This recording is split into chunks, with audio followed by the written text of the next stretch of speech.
Good morning. Happy Saturday, everybody. Trust you guys are off to a great start this weekend. It's so good to see you here. I know we're going to get started because it's Saturday. You likely have got lots to do, things to get to, kids to feed, mouths to tend alongside of. It's great to see you, Kathy Dunbar in the house. It's great to see you, Danielle Tucci. It's great to see you, of course, Keith Uti and Nima. It's great to see Phil Mills. What's up, man? It's good to see Bethany Fisher here. Good morning to you. And it's great to have others here, from Jan to Leanne to Leyland.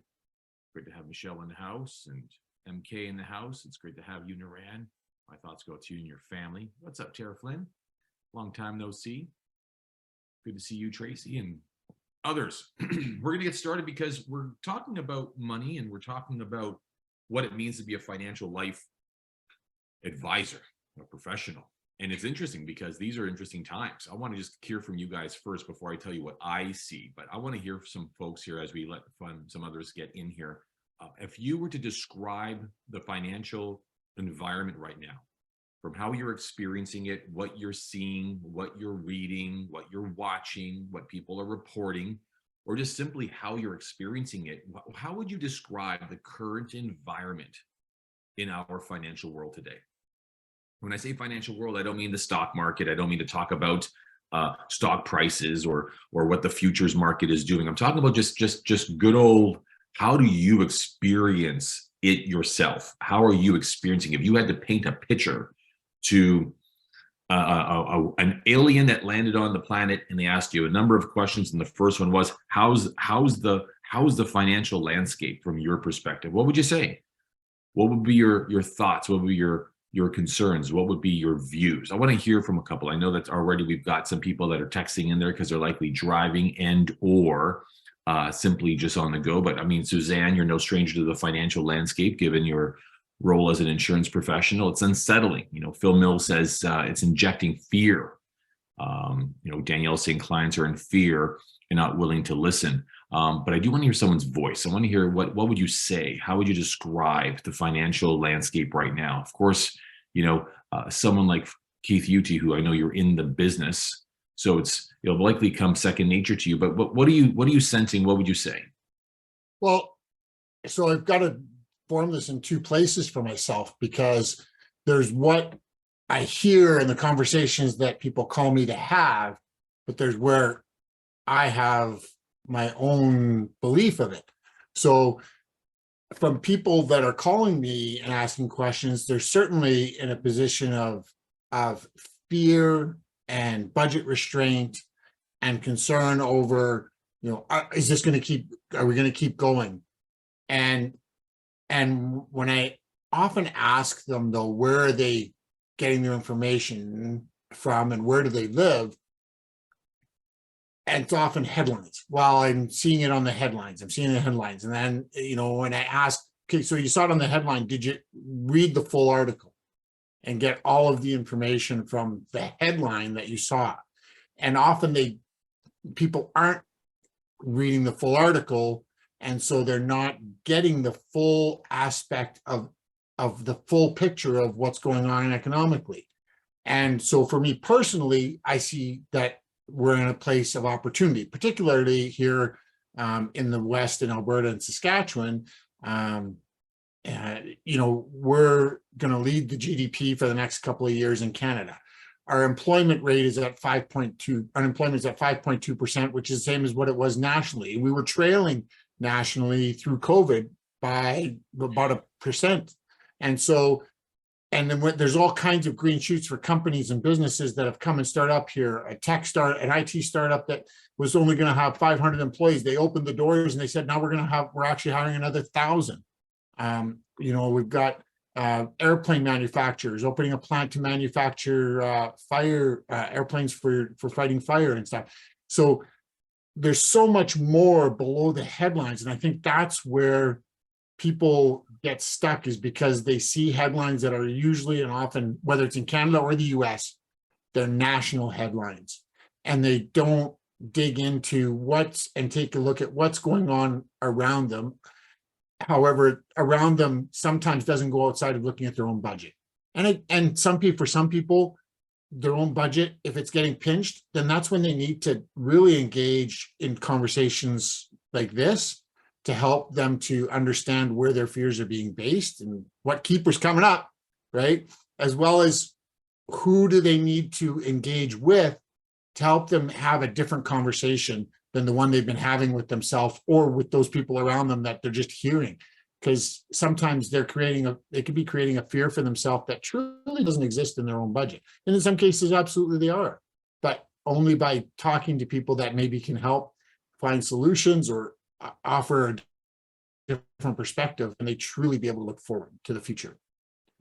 No, I love that you said it, and you captured the essence of it so well, so well. I mean, reality is what it is you perceive it as. And the conversation today is about how can you, in fact, really shift your relationship, not just to your financial life, but help others shift theirs too, because that's what it's all about. A lot of people here, just by show of hands, how many people are coaches, trainers, speakers, mentors, influencers? Yes, like Mike Gumnani in the house. I see you, Jan. I mean, I see you, Sama. I mean, a lot of you are. So what you want to write down right now is this, is the how you see something shapes the how you respond to something. And that's precisely what Keith just really spoke to. The how you see something, people will call that your perception, your observation, the quality of your assessment, the how you observe something, and the how you respond to it makes up the reality people live through. That's why you can have two siblings grow up from the same household and different dynamics occur, but one has one response to it and the other has a completely different response to it. They're of the same cloth, but they have different responses.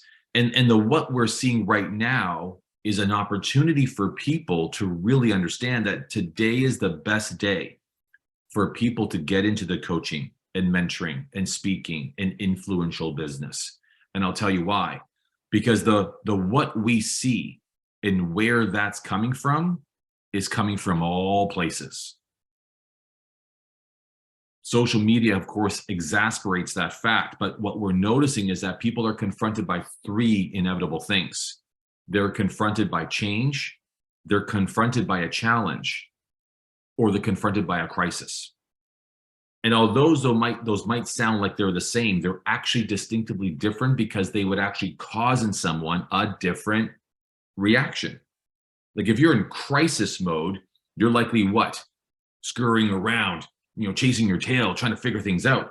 Like if you're challenged, you might be perplexed, you could be stuck. And if you are in fact confronted by a change, you've got to give up something or quit something or take on something new. That's a process. So although those words might live inside of a perception, they do invoke a very different response. You all get that? Thumbs up. As the book of I Ching once read, that the event is irrelevant, but the response is everything. And during these times are no different. So for today's session, this financial life coaching session, the promises of these sessions are to really give you at least one, if not a few, insights on how you can get your relationship right with money, wealth, and worth, but how you can also, too, help others do the same. Does that make sense? And the reason why this is so important is that I'm primarily a coach to coaches.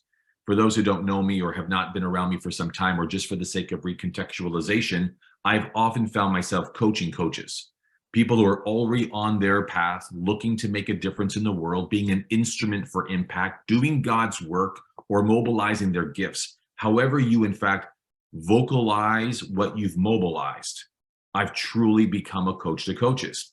And one of the things I really am truly obsessed with is that coaches, mentors, trainers, or influencers must make a daily difference every day. You've got to. You've got to move the needle for people a little bit every day, because that produces consistency in the conversation. It produces consistency in the connection. It produces consistency in your commitment to moving the ball from one end of the court or field or pitch to the other. After all, by definition, a coach is someone who takes a person, a coachee, from point A to point B. So in that gap lives lots of upset, turmoil, and challenge, crisis, or concern. So why this is important, and it might sound like it's a little bit of a sales presentation, and I assure you this is not, but I just recently completed a new research report talking about one of the programs that we already have called the Rich Advisor. And one of the tracks that leads our rich advisors into one domain is the world of money, wealth, and worth. And there are some people here who already have like a financial life professional certification. In fact, Keith, you're one of them.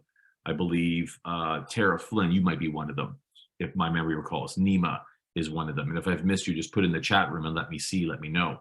So why this is important is because there are three converging trends right now that are now not only new, but they're updated and therefore relevant. I mean, anybody here who has family, friends, colleagues, or neighbors can truly make a difference for people when they get themselves right with their dollars. So trend number one right now is that there are millions of people converging right now at the right time with the exact same state of mind and for the exact same stage in their life. I would write this down just so you know. In North America, there's now 69.6 million baby boomers. Baby boomers. And I know we've heard that term tons of times. Well, after all, that's actually been the populist fuel behind the most incredible things that this world has actually relied upon and now count on. But 69.6 million baby boomers means that one baby boomer turns 75 every 7 seconds. Because they were born between 1946 and 1964, they're closer to the end than they are the beginning. And as a result, what we see is there's a massive shift in their attitudes, their needs, the challenges and changes and crises when it comes to their money. They're going to start winding down full-time work. They're going to start drawing down from long-term savings. They're going to start moving from this house to the right size of house or home. They've got kids that once moved out that might be moving back, and with more kids in tow. Who here has any friends who are baby boomers who now, in fact, room more than they actually gave birth to? I've got one best friend who had 2 children, both got married and came back with 4 grandkids. There are now a total of 8 people living inside his home. He went from having 2 kids to having 8 tenants within his home. But I mean, this is just the phenomenon in which we're dealing with. So the reality is that trend number one is that you've got millions of people at the exact same time going through the exact same thing over a period of time. What's the period of time? It's the next 10 years. That's the window now. For those who know, I've been talking about the demographics, the sociographics, the boomernomics of this phenomenon. I've been talking about this for now 25 years, and the window was actually 20. It's amazing to think how fast time goes, and now it's 10. Because in 10 years, we would have reached the max. We would have penetrated all of the transitionary conversations and discussions, changes and evolutions people would have went through at that time. So in other words, never before have we seen the convergence of such a grand group of people going through the exact same conversation at the exact same time. Y'all get that? Give me an okay. I mean, heck, you can be a sales trainer. You can help people communicate. You can help people get their life orientation back. And all those things are true. And it'll have you be able to tap into different parts of generations. But when you've got a cohort measuring 70 million people at the exact same time going through the exact same challenge, it's almost like going fishing in a barrel. You went from having 15 hopeful fish in there to having 70 million fish in the exact same barrel. What does that increase your odds to do? Catch more fish. Now, I'm not calling baby boomers fish, by the way. I'm just saying that if you're in the business of wanting to make money, being a coach or a trainer or an influencer or a teacher, you want to be able to focus on a target market that you can really presume what their challenges are. Well, that brings me to what's the challenge, trend number 2. Right now, the trend is that there are trillions of dollars looking for a conversation. To put it in perspective, you've got now 72 trillion, that's trillion with a T, that's going to transfer hands intergenerationally over the next 10 years. So parents of boomers who pass on, parents of boomers who in fact provide a living legacy, saying, why don't you kids take this money now, pay down debt, pay off mortgage, give to the kids, or go have the life that you want so I can see and witness what it is that you're doing. and so it can bring some joy to my life. We're seeing that happen already. 72 trillion in America, 1.8 trillion in Canada. I guess the exchange rate wasn't kind to Canadians. But all kidding aside, Canada's only got a population of 37 million compared to 380 million in the States. So it makes about sense that the wealth would be about 10 times. Yeah. I mean, that's just the reality. There are only 9.2 million baby boomers in Canada. And the rest of that 69 million is really, well, 61 million is actually in the States. So with all that money, what does money in that stage, in that size, going to do to people? Well, what do you think? Can you imagine whoever wins the Super Bowl right now? That Super Bowl at $1.5 billion, one person or maybe a handful of people is going to win $1.5 billion after tax, just under $800 million. Can you imagine going from zero to hero financially? This is why we know it's not a nenome, it's not a phenomenon, it's a fact that most people, 9 times out of 10, become more broke before winning a lottery after winning one. Because if you don't have those conversations, if you don't have the kind of education, if you don't have the right support group, you're going to end up worse than you were before winning money. And so the reality is that you don't have to look too far beyond lottery psychology to know that when you come into a windfall, we fall. When you come into a windfall, we fall. So as a result, what we know is millions are coming and trillions are in fact at risk. Trillions. What will those people need? They're going to need a lot of things, a conversation. They're going to need a plan. They're going to need a budget. They're going to need a process. They're going to need a path. They're going to need a partner to be able to help them down that and give them parameters for how to get things done. But the third is the reason why I think today's call just might be the beginning of the rest of your life. Because when you look at the fact that you've got this convergence of millions of people, and when you look at them carrying trillions of dollars of intergenerational wealth transferences, what we now have is you have very few available to help. In Canada, there's only 90,000 advice givers, 90,000 licensed financial planners or investment advisors. In the States, it's 1 million. There's 1 million advice givers in the States. But you want to hear the challenge? Are you ready for it? Guess what the average age of the average financial planner and investment advisor is in North America? Smack dab in the middle of the baby boomer generation.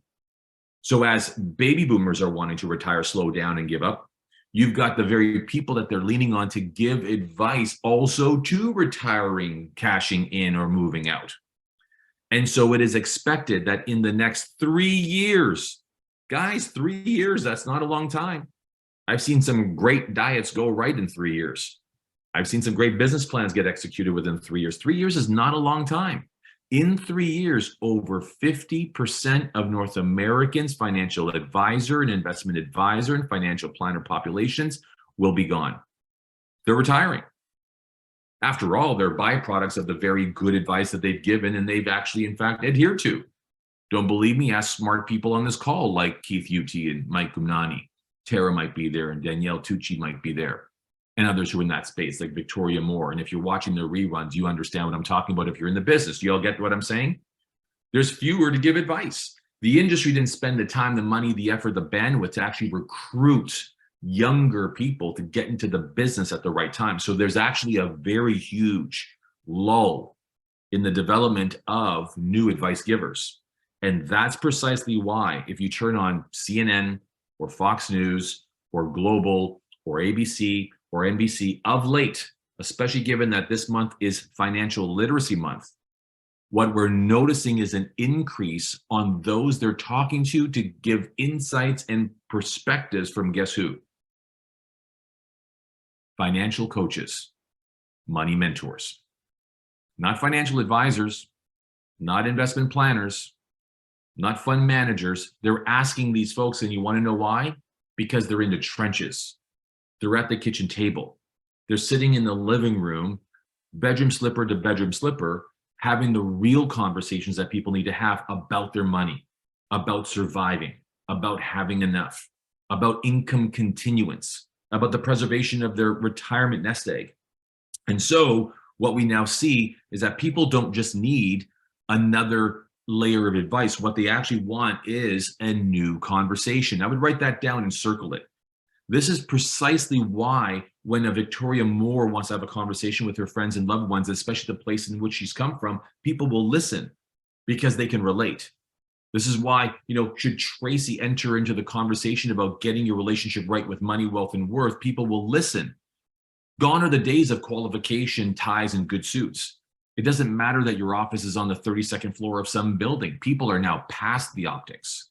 They want a real conversation with a real human being who've gone through tough times themselves and have survived it long enough to teach about it. People aren't looking for perfect. They're looking for a plan. So the good news is that this whole market is open. Now, you guys want an analogy? I'm all about analogies. You all know this, yeah? Who here remembers the old game of musical chairs? Anybody? Anybody? Musical chairs, right? Musical chairs where you had the chair set up and the music was playing. And then when the music stops, you've got to grab a chair. But everyone together, what happens if you don't get a chair? You're going to be out, right? You're out of there. You're out of there. So imagine this. When you look at the numbers, you now have 69.6 million people playing musical chairs. And there's only 1,090,000 chairs. Do the math. Most people will not find a chair. Most people will not find an advice giver that's going to provide them the advice they need, the leadership they need, the conversation they need, so that they can, in fact, deal powerfully with the changes that are coming, the challenges that are there, and the crisis that they perceive.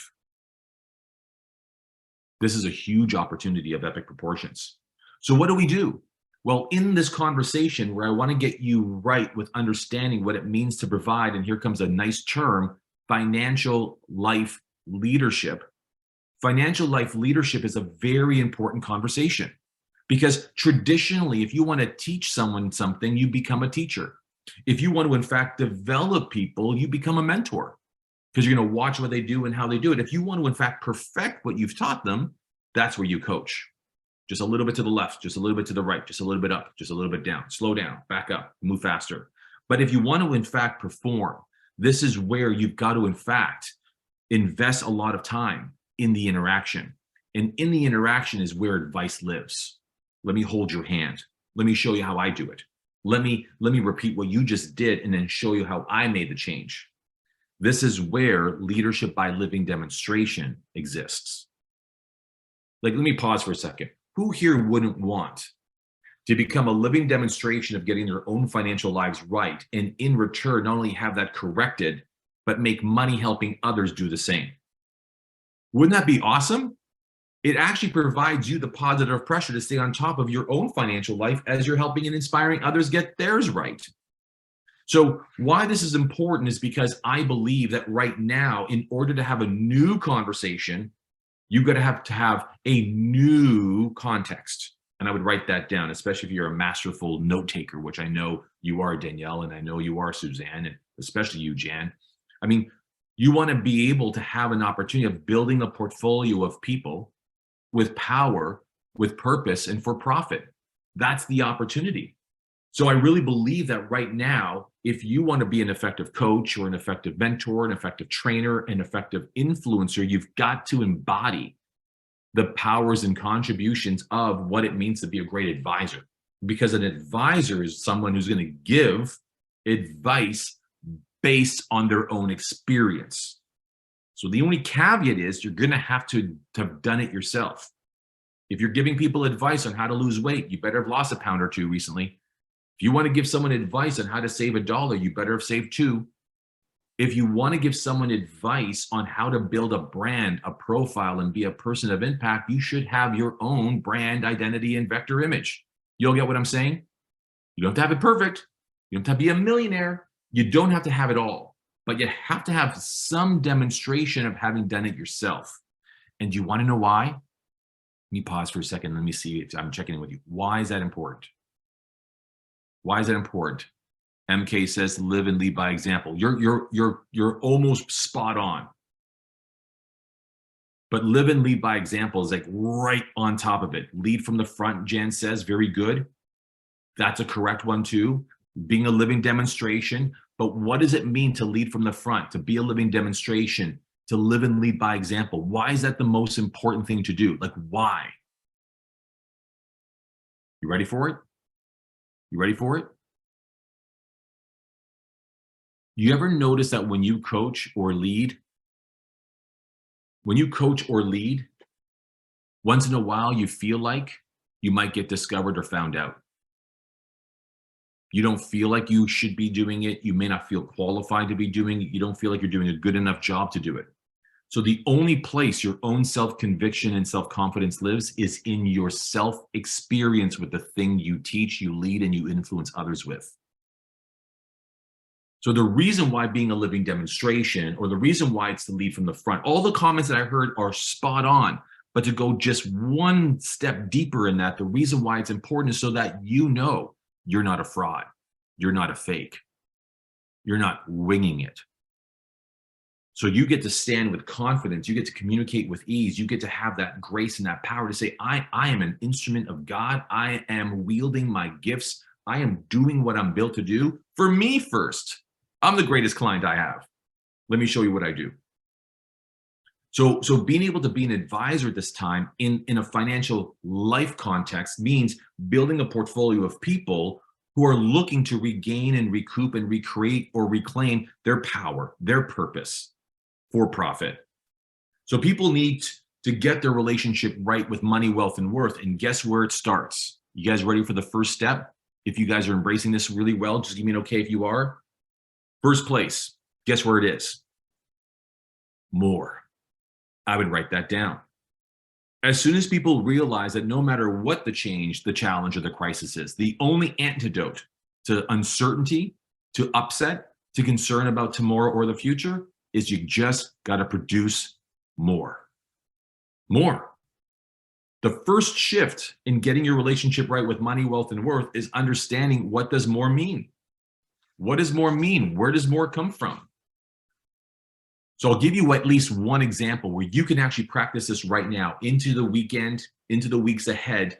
If you're already testing being a coach, and if you're already test driving being a mentor, if you're already a speaker or an influencer, you can start right here. What you want to understand is that you've got to be able to get people to get their relationship right with more.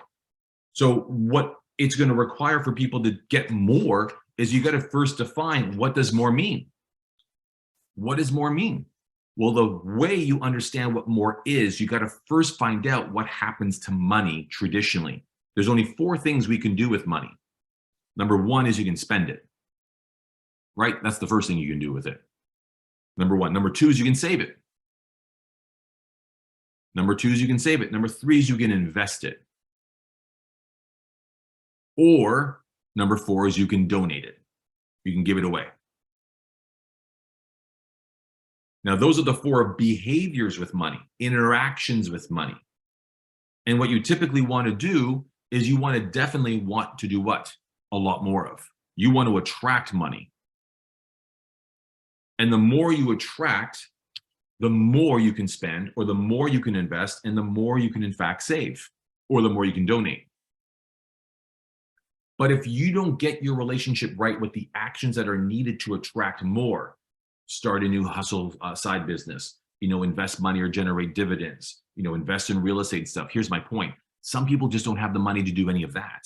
They don't have the time. They don't have the wherewithal. So where do you start? You start with what you've got.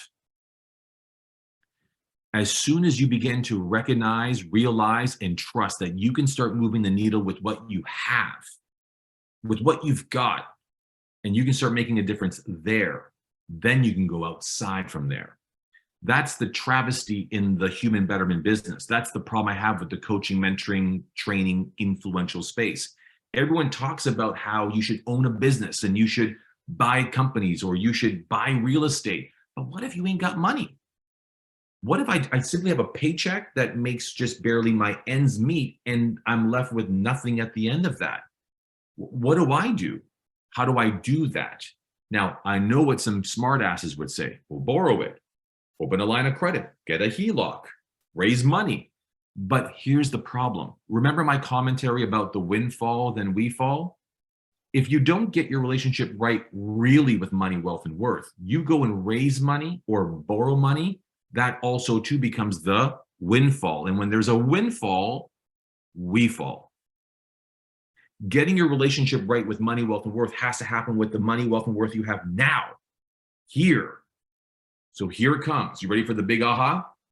In order for you to be a true instrument for impact, if you're helping people get their relationship right with money, wealth, and worth, you have to help them shift their relationship with money, wealth, and worth based on what money they've got, what wealth they have, what worth they're with right now. The shift has to be here now with what they have before building on, before attracting more, before they borrow money, raise capital, find investors, get joint venture capital partners, whatever the fancy maneuvers are to just bring in more. You've got to have a rock solid foundation before you come in with a second floor on top. Making sense? So before you want to attract money, because you can't make money. If you do, that's called producing counterfeit money. And I know that's just like illegal. So what you want to do is you want to get your relationship right with money here. So where would you begin?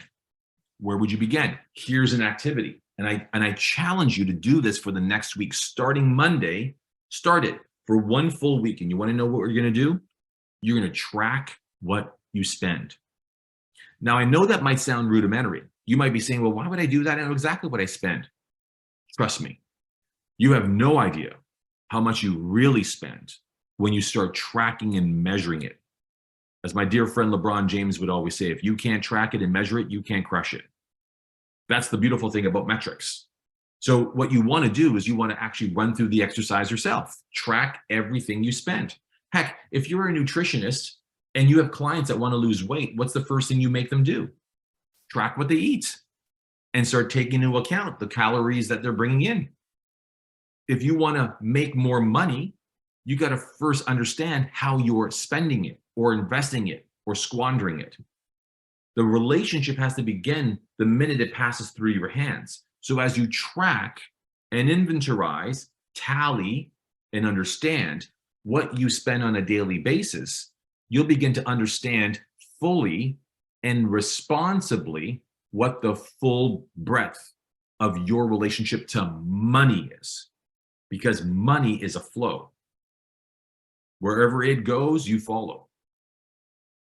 And if the first place we have to understand is where it goes, that is a very powerful thing anybody on this call can do for their clients, their friends, or their followers.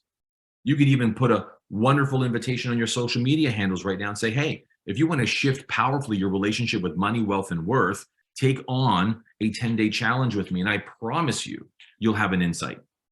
This is the exercise. And the minute they have the aha, I'll give you a couple examples. Only I'll give you a self-admission. When I do this on a regular basis, I got to keep track of what my household spends. Why? Because I live in 3 different places from time to time. So I'm away from home from time to time. Does that make sense? So there's 2 other cities I spend a lot more time in, so that when I'm home, I don't know what's been spent. So here's a couple of surprises for me. Wi-Fi, internet, the costs that are associated with that are sometimes quite sneaky. Long distance. When my phone is traveling from other countries, I'm noticing that my long distance charges go up. If I'm not tracking it, I can't crush it. These are all looking for what's called financial blind spots. Because we already operate on a certain level of assumptions that our financial lives and the costs that come with it are constant and consistently the same. Not true. Just pause for a moment. Anyone here on Apple Music or uses Apple TV? Prices just went up, right, Victoria? Prices just went up. Now, I know it may not be a big deal. It may have gone up depending on what country you're in, because I know we have friends here from Europe and Germany, England, Scotland. I know we have friends in the States, friends in Canada. But depending on where you are in the world, it could have been $2 to $5 per month. Now, that may not sound like a lot, but if it's $5 a month, that's $60 a year. And depending on your tax rate, it takes you $120 pre-tax just to afford that new increase, let alone the service.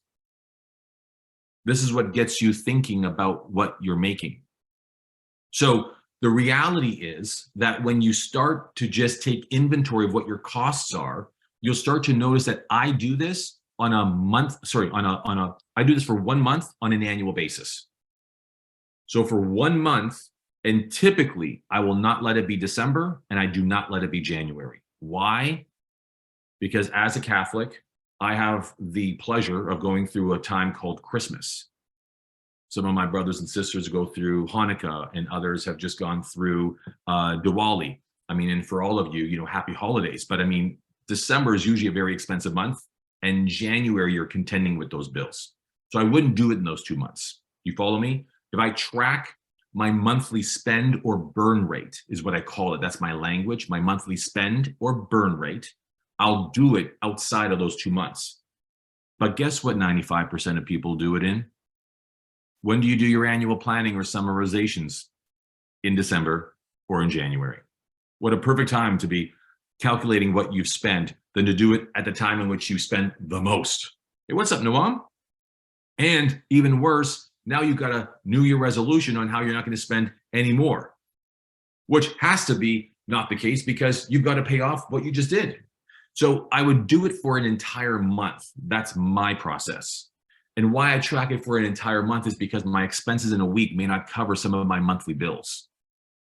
Things like insurance or hydro or water and such. So what you want to have is you want to have a totality of what your monthly burn rate is by tracking your monthly expenses. Does that track okay?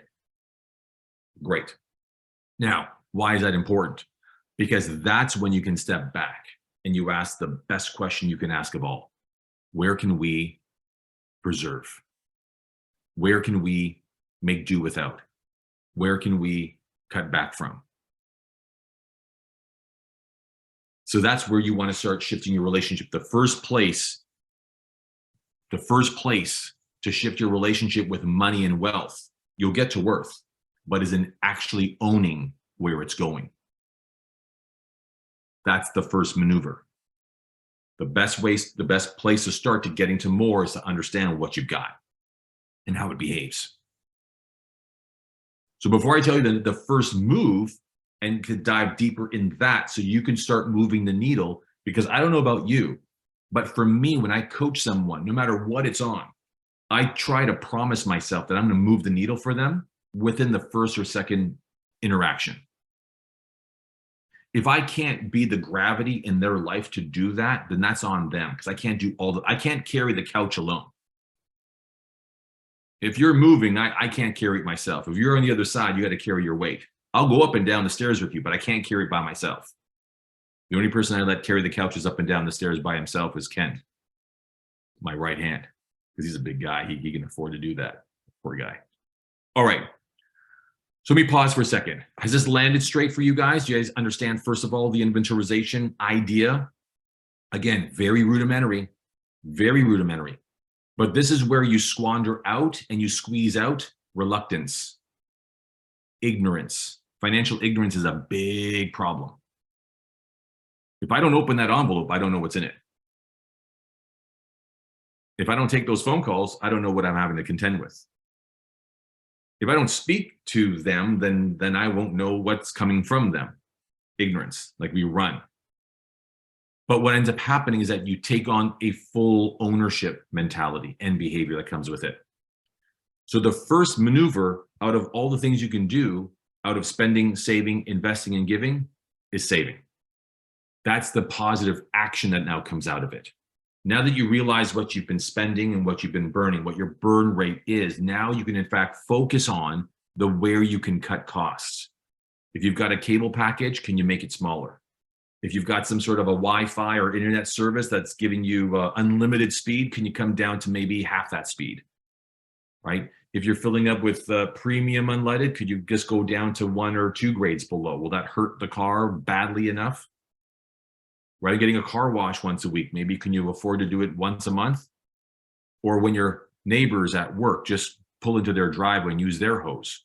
That's what I do. I was watering your grass there, Fred. Sorry about that.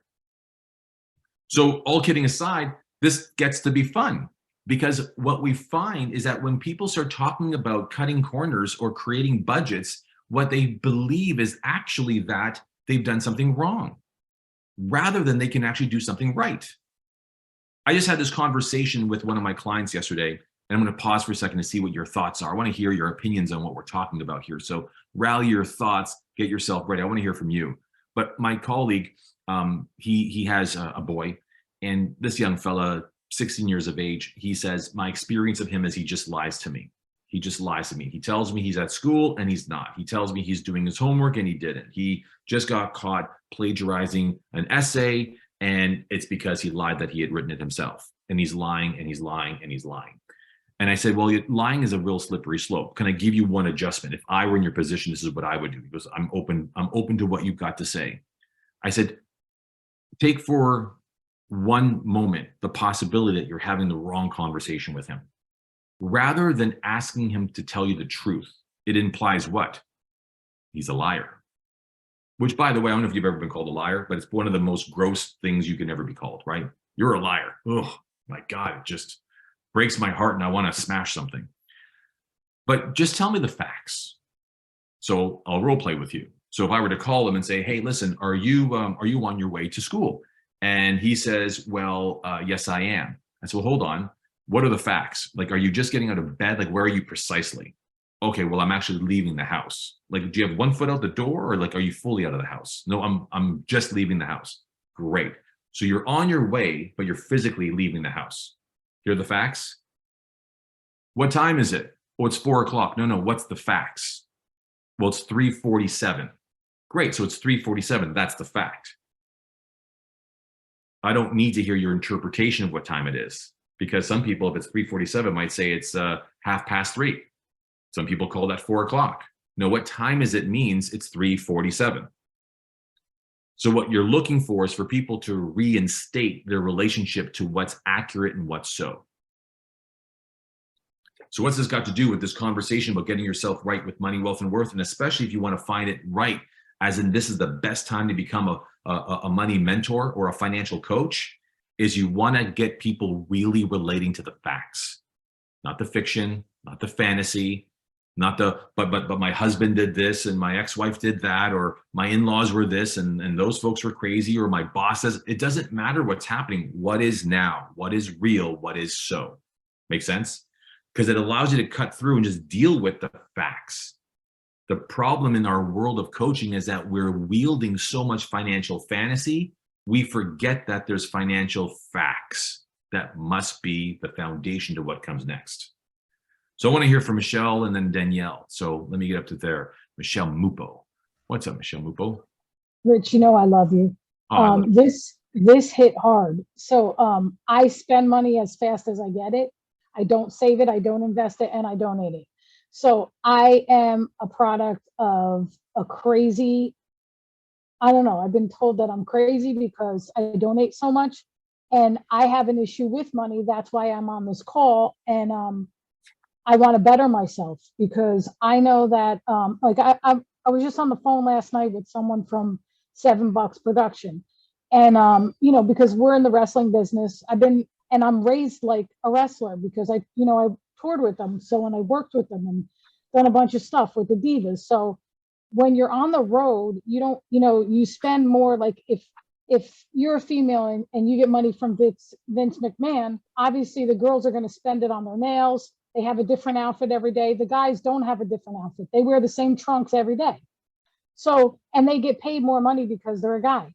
So working with these women and trying to like help them, book them, make sure they're not getting ripped off and stuff is great and all, but I want to be more like you, where I can, I don't know, I want to save my money, invest my money. I want to buy those buildings and I want to put those homeless people in there. So obviously we have to give something up in order to get to the next level.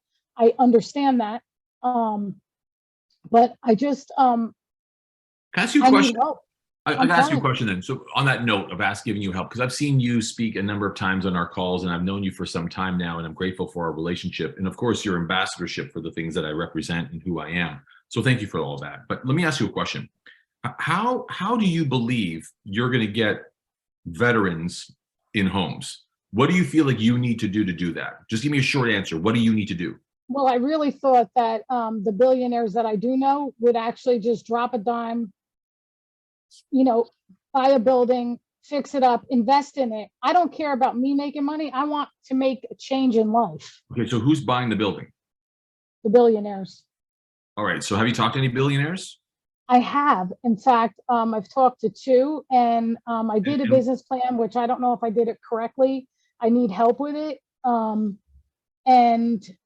I'm going we did a magazine. So now we're on the second issue of the magazine, which we need to get you in there because you're like one of my idols. And the other thing is the celebrities that I used to work with are promoting it, and they're all asking, hey, can I get in the magazine? Can I get in the magazine now? I need the next step. So I need you. Like my song is, I need you like the desert needs the rain. You know what I'm saying? So it's what do we have to do to make something happen? So here's my suggestion. You ready? Let me just give you the business plan right now within 60 seconds. You ready for it? All right. So this is recorded. Make you a partner. No. Listen, I'm going to give it to you straight. So first of all, I want everyone to understand what I'm about to tell Michelle could really alter the trajectory for what she's been wanting to do, because what we always see in our business is we see that, and that's amazing. By the way, Michelle's kind of like in the top realm of just how people operate and how they carry themselves. She's passionate about what she wants to do. She's clear about what she wants to do, and she knows the impact it's going to make when she does it, because she's been saying it consistently for years now. You all get that? So that's what we call an unwavering mission, a life's mission. Some people might call that her calling. Some people might call that her purpose. People call that her destiny. Whatever you want to call it, that's her intention. You all get that? When there's an unshakable intention, then the next question for a coach, especially for me, is, okay, so where's your traction in getting that realized? So she has an idea of how that can work. What's happening, though, is we spend as coaches too much time talking about what could happen and not enough time just making it happen. Okay. So if I were in her position, this is what I would do. I would first, step one, is I would go and partner up with a charity. Step one, this is gold. I'm giving you $1 million worth of coaching right now. Get a charity. Why? Because billionaires are rich already because they own enough real estate. They don't need to buy more. And they don't need to buy more real estate with someone who's not experienced in managing real estate, which I assume you don't have. So a billionaire, though, won't mind making a difference. That's why the term in 1883 was coined by the Rockefellers, family office. The function of a family office was to, in fact, manage their philanthropic efforts and the mechanics around that. That's where the term family office actually came from. So the first step that you may have missed, and it could be everything. Like my granddad would say, he goes, I'm going to give you a lure as we're fishing here that's going to change your life. And he was always right, because I was always attracted to the shiny ones that cost me the most. And it was usually just the basic ones that actually caught the fish. Trout, devious little guys. So charity. Now, why is that important? When you partner with a charity, they now have a registration that will make a contribution to acquiring real estate as a tax deductible effort. The acquisition of the property and all of the income coming in would flow through this charity. Now, what's going to happen is that the charity can actually build an operation into that. The billionaire can actually buy the property. The charity now partners up with you as a general partner. That's who you're going to become. And the charity is your general partner, and you create a partnership, a limited partnership. So what you're going to find is a lawyer that's going to help you find a limited partnership or a limited liability limited partnership. And it's going to operate with the charity and its charitable number. So therefore, all the money that goes into that company and for whatever purpose it's used for is all tax deductible because it's operating as a charity. And by the way, y'all hear what I'm saying. This is a charitable initiative. Like Michelle didn't say, hey, listen, I'm looking to put a roof over the head of my 15 favorite friends and family members. That's different, right? She wants to put veterans who served the United States of America powerfully and be able to save them in such a way that those folks are homeless and distraught. And she wants them to be housed in a home they can call theirs. Does that make sense, Michelle? Like that's charitable right from beginning to end. So now that LLLP, that limited liability limited partnership, is a structure that you would have. So now the charity is operating as your operational partner. The charity is your operational partner. This is the language you use. You're one of the operational partners. You'll be responsible for veteran outreach. And now what you're looking for is you're looking for money that simply just buys one building. Think big, start small, right? Start with one building. And one building, which would be likely a multifamily unit, right? Or a structure. I would prefer if you bought this property like a distressed property, because ultimately, even though billionaires might be philanthropic, they still like to make money.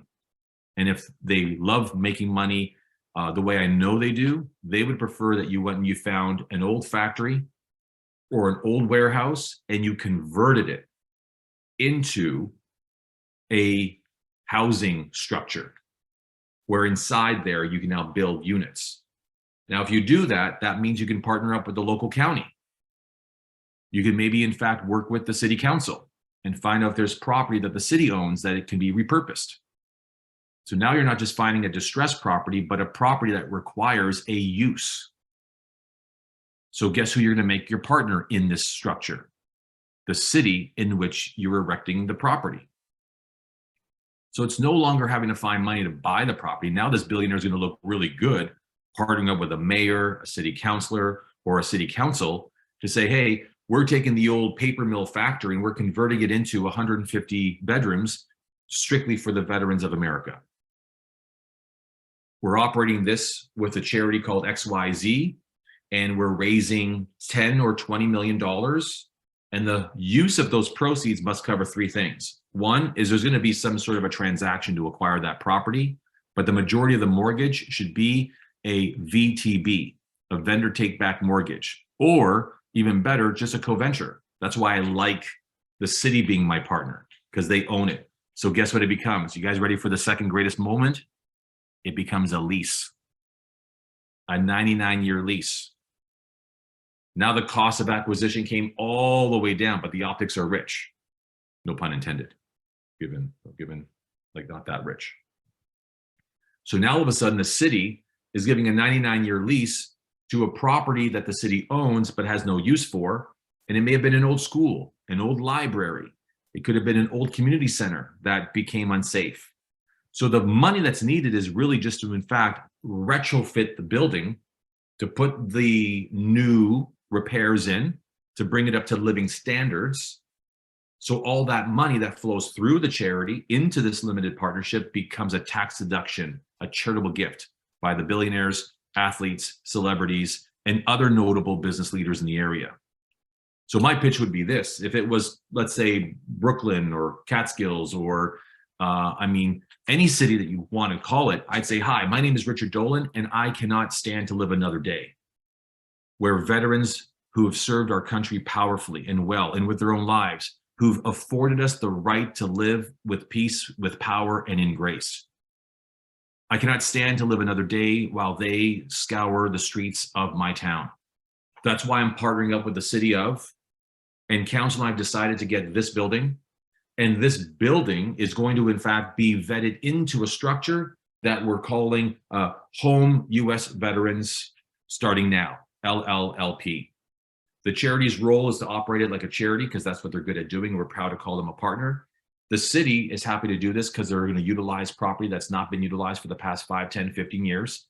But the best part is we're going to put 150 veterans into their own bed and into the confines of their own home inside the structure. I am calling on business leaders. I'm calling on actors, actresses, icons, legends, the gods of this county, including our billionaires and those who've done well in commerce, to contribute. We're raising $25 million that will carry this structure for the next 99 years.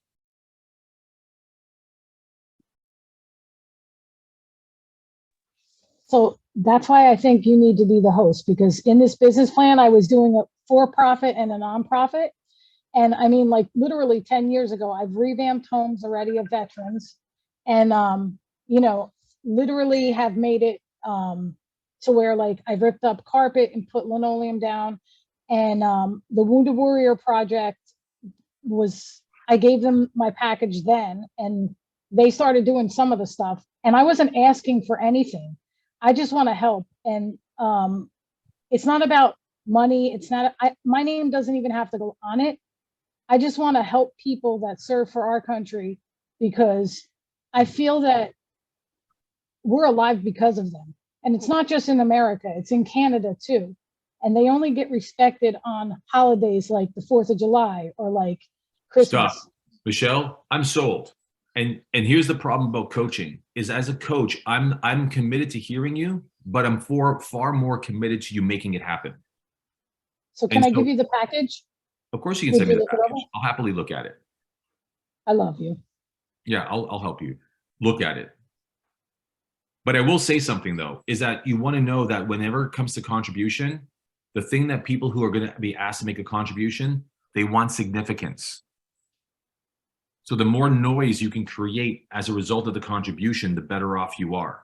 So we'll talk about that as a secret weapon to moving that money. It's a noble cause, and you deserve to make it happen now, okay? And you should really be the host, because you're just, I don't know what it is about you. You are like my favorite speaker ever. Oh, you're a lovely woman. I'm gonna have to hire you as my chief ambassador, right behind Bethany. I'm making you a partner of Mupo. You just don't realize it yet. Oh, stop. Let's start with this. Let's start with this housing project. Let's make you an example of how coaching can work. Okay? Okay. All right. Thank you. All right. I love you too. What's up, Danielle? Hey, by the way, for everyone that was here, was that helpful? Did that make sense how I was able to walk that through? So what you're doing is that when you take someone's passion, it's not going to be ill vested, because the reality is that her passion will make it happen. She will make it happen. But it's like an old Irish proverb. You can cut a tree down with a hammer, because over time it will come down. Just isn't the smartest way to take it down, right? Like, I mean, she's going about it in a way that's not the smartest, but it's because that's not her background. So when it comes to providing people money mentorship or financial coaching, you've got to be equipped to be able to look at a problem and really dive deep into various conversations to solve the problem with them, for them, so that that passion doesn't go ill-equipped. Where did Danielle go? I think I just brought her in, but I don't know where she went. I'm here. Oh, there we go. Oh, there you are. So I love this talk, right? I'm part of American Income Life, and I had a setback. I'm in a custody battle. I'm going to have a call with Katie tomorrow. I'm going to have to find another lawyer, because my lawyer is taking what my friend Sabrina Lloyd says, using it, but not following through, right? So he seems to want to say that I'm disabled, like a family member of mine, so I don't have to pay child support because I'm in a custody battle until they go to trial, and tells me the judge hates me. So I've never been through this before, but I have documents that say, okay, well, this is where I was before all this mess started.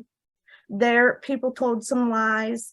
They're not giving an answer to the question. So since I had this conversation yesterday where it took place, they said, well, you've been known to lie, and other people said you lie. I said, okay, well, who said that? Pause right there. Pause right there. It doesn't matter who said that. What was said?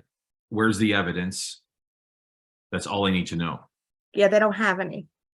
Then you have to retract that comment. You have to recant it. Otherwise, I'm going to find you in contempt, and I might have to now lay a counterclaim against you for damages. That's what I need to say. 100%. Okay. If someone defames you, you have the right to protect and preserve your name, your integrity, and your character. You can launch a defamation suit. Period. So please be warned, for fact and on record, that has been brought to my attention, that I am being held out to sound, and if not, occur in the world as a liar. And unless evidence is properly provided and exhibited and documented, and your comments are not recanted, I will file a litigative action that brings forth your gross misplaced statements that are now costing me a commercial disadvantage, as I'm in the reputation business. when they tell you you can't go back on the past because this has been going on for 5 years, you have to go from that point forward, because that's what the judge tells me, and it's going to happen Monday morning. How do I present that? Well, you know what? How about we do this? But only because it sounds like it's a little bit more of a litigative conversation, and I'm okay giving you a little bit of time to chat this through. I'm not a lawyer, but when you do enough business, you begin to sound a little bit like one, especially when someone attacks you. But out of love for you, I'm going to have a conversation with you. So let's go offline, if that's cool with you, because I just feel like it's a bit private, and B, it's I think a little bit more delicate. Mm-hmm. All right, cool. Listen, guys, I want you to write this down because I'm going to give you guys some summary notes so we can walk away from this call knowing it's great. People need a coach. People need a coach, but a coach is only good to take someone from point A to point B. Okay. When people need to be accountable, that's where a mentor steps in. A mentor behaves because they know that they struck the architecture of conversations about accountability. But when people need to learn something new, that's when you become a teacher. But what this conversation's about, and especially the opportunity at hand of being a financial life professional, a financial life coach, a financial life advisor, a financial life mentor, is where what people are really looking for is innovation, ideas, and instruction. Just what I did with Michelle. Be able to hear what she's up to and what she wants to do. Now let's put it in traction. You all get what I'm saying? Because the conversation right now for the next 10 years, and I want you to mark my words as I say goodbye to you and wish you all a wonderful weekend, is the next boom in the human betterment business is going to be about people like you helping people get their relationship right with their financial lives, their financial futures, and the legacies that are left behind. That's the opportunity of a lifetime. And by the way, as I just conversed and had a chance to chat with Michelle and some of you, you can too.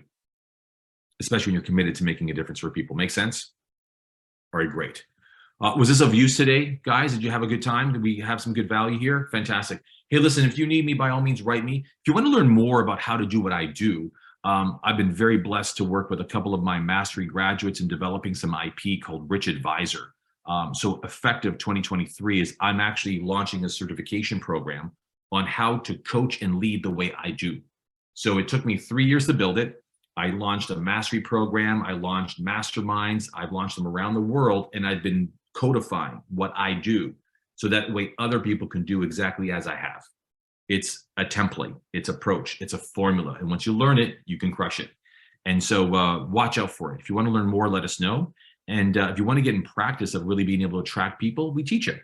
So that way you too can go out there and be an instrument for impact. After all, if you're on this planet to do something, why not make it rock? Yeah. All right.